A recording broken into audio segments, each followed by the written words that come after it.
Hi guys. Today we're going to do a little experiment using two balloons, one with air, one with about 40 cc's of water inside of it, and a little air. I pre-filled it because I already spilled some on my shirt. We're going to also use a candle. And what the purpose of today's experiment is we're going to be talking about heat conduction. And we're going to see the difference between what happens when we hold a balloon simply filled with air over an open flame versus a balloon with some air and, like I said, about maybe 40 to 50 cc's with water. And I'm a little bit nervous. I haven't tried this in advance. I don't even like opening like tins full of like cookie dough. When they pop, it makes me jump. So, but I'm going to trust in the science about heat conduction because we know that, this experiment is based on the specific heat, which is the amount of heat per unit of mass that's required to raise the temperature by 1 degree Celsius, which basically explains the amount of heat a material can absorb. So based on the fact that air has a very low specific heat, meaning that it cannot absorb a lot of heat from the candle, I'm predicting that the balloon rubber is going to absorb all the heat, cause it to weaken, and it's probably just going to burst pretty quickly because all of the air molecules are going to be colliding inside and weakening the surface of the rubber.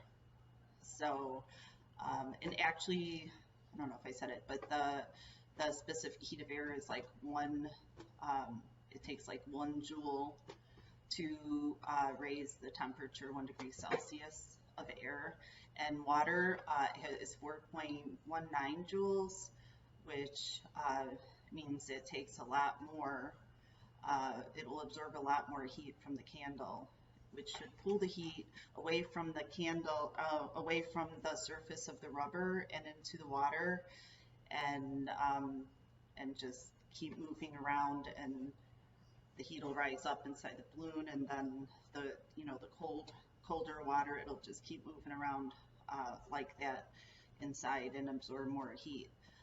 And with that, hopefully this balloon will not burst. Whereas this balloon with just the air is going to burst instantaneously. Okay, so here I go. We're going to try this. First we're going to do is place a candle underneath the balloon full of air and see what happens. Oh my God. Okay, so that burst right away, and it even put out the candle because the air just burst out of it and collided with the candle flame, put the candle out. So I'm going to use my Amen flame and relight that a second. So the low specific heat conduction of the air caused that balloon to explode almost immediately. So now we're going to take the balloon with the water, and again, I have not even tested this yet, so I'm hoping that it works. I'm going to hold this over the flame, and I'm going to predict that the water will be able to absorb the heat and pull it away from the surface of the balloon and cause the balloon not to pop. So I have to make sure I have it over that area. Oh, I'm very scared this isn't going to work. Here it is.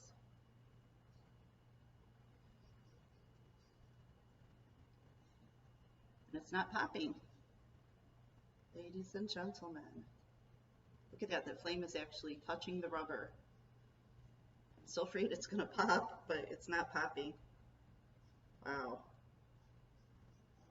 So the water, the candle, wow, the water is pulling the heat away from the surface of the balloon.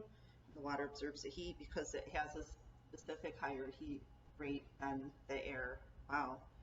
So I can't put the balloon directly on top of the candle because my candle's sticking up from the jar, but I understand from studying it that it could actually, the air around the candle, where it's really hot, if you put the balloon on, the air being pushed away from the candle flame, it'll actually expand and create a suction and like put out the candle. You could see I have like a little, well, you could see where the, there, where it weakened the rubber from the balloon, but it didn't pop it. So overall, I suppose we could change the amount of liquid in the balloon. If there was less liquid in it, I believe it would eventually pop if I just held it over the tip of the flame, you know, and the flame didn't go out. It would eventually pop, but it would take a while longer. And I choose not to do that because you could see I already jumped from the first one.